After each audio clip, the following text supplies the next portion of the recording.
still remember the exact moment, his smirk, the cruel gleam in his eyes, and the way the entire room seemed to shrink around me. "My ex? She'll die alone," he announced, loud enough for everyone at the engagement party to hear. Laughter echoed. Some guests looked uncomfortable, others smirked like they were in on some private joke. And me? I smiled, calm, composed. Little did he know, I was holding a secret worth $6 million. And that was just the beginning. Before we dive in, hit that subscribe button and give this video a like. Comment below if you've ever been underestimated or mocked, and stick around, because this story isn't just about revenge. It's about turning betrayal into triumph in the most unexpected way. I didn't always plan revenge. Honestly, I just wanted to move on. But there's something about being publicly humiliated by someone who claims to know you, someone you once loved, that makes you rethink everything. We'd met in college. He was charming, ambitious, and in my eyes, perfect. But soon enough, the mask slipped. He was controlling, dismissive, and cruel in ways that were subtle at first, mocking my career choices, belittling my ambitions, making me doubt myself in private while pretending to be the perfect boyfriend in public. When we broke up, it was messy, but I tried to leave with dignity. I thought cutting ties, moving on, would be enough. I was wrong. Weeks ago, I got an invitation to his engagement party. At first, I hesitated. The thought of seeing him, of hearing him celebrate with someone new while my own heart was healing, made me nervous. But curiosity and maybe a spark of something darker pushed me to go. I told myself I'd just attend, smile politely, and leave. But I had a plan. Not a reckless, emotional one, but a calculated, precise one. I showed up that evening dressed in elegance that turned heads. Not flashy, not over the top, just unmistakably confident. I smiled at old friends, accepted pleasantries, and moved gracefully through the crowd. And then, the moment came. He spotted me across the room. His smile faltered slightly, replaced by a smirk that immediately put me on edge. That's when he decided to humiliate me publicly. "Everyone," he called out, his voice dripping with malice. "Look who's here. My ex, she's still alone." Guess some things never change. A ripple of laughter ran through the room. My chest tightened. My hands itched to do something impulsive, but I forced myself to breathe, counting slowly to 10. And then I smiled. Not a polite smile, not a nervous one, a smile that carried quiet confidence, the kind that makes people shift in their seats without realizing why. "Is that so?" I said, calm, almost sweetly. "Funny, because I actually came tonight to celebrate, and also to reveal something you might not have expected."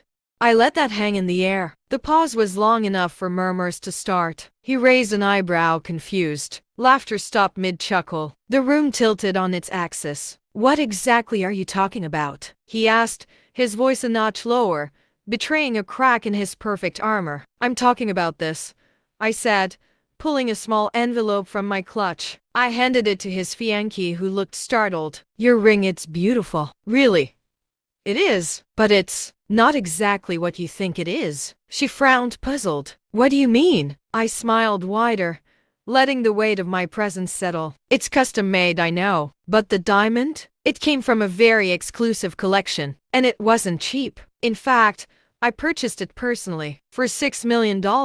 Gasps echoed. He stared, mouth agape. Her eyes widened, disbelief and confusion battling for dominance. "You bought this ring?" she whispered. "Yes," I said, "and there's a reason I did. You see, I was invited tonight not just as an observer, but to ensure that the truth came to light. Because you deserve to know exactly who you're marrying, and exactly what kind of person your fiancé really is." At that point, everyone's attention was laser-focused on him. I had planted subtle hints earlier in the evening, casual comments about business dealings, offhand remarks about financial habits. Nothing overt, but enough to set the stage. And now, the stage was set. "Wait," he stammered. I don't. But she didn't wait. She pulled the envelope toward her and opened it. Inside was a meticulously compiled document of invoices, bank statements, and correspondence, showing that he had a history of manipulating financial situations for personal gain, including hiding assets, exaggerating losses, and even attempting to claim purchases as joint investments that were, in reality,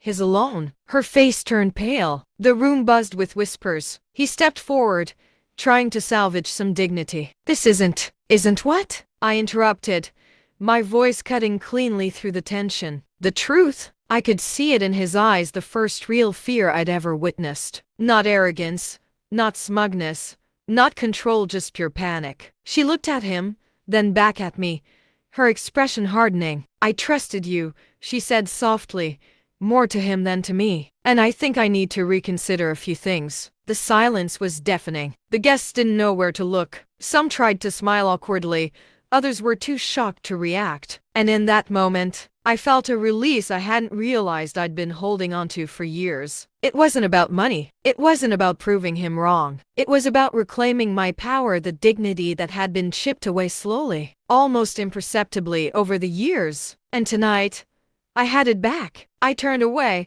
leaving him to face the consequences of his arrogance. The whispers followed me, but I didn't care. I didn't need applause or congratulations. I had done what mattered. I had exposed deceit and walked out intact.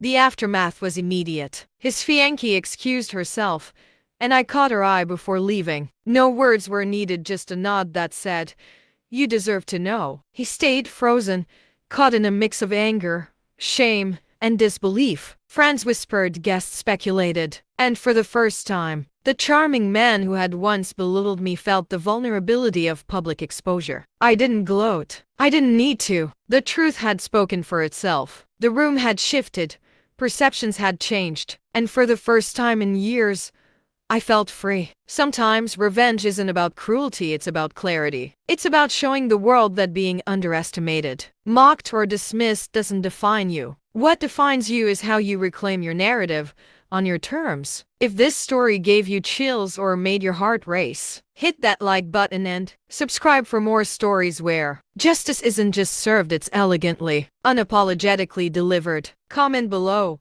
Have you ever had your moment of vindication? I'd love to hear it.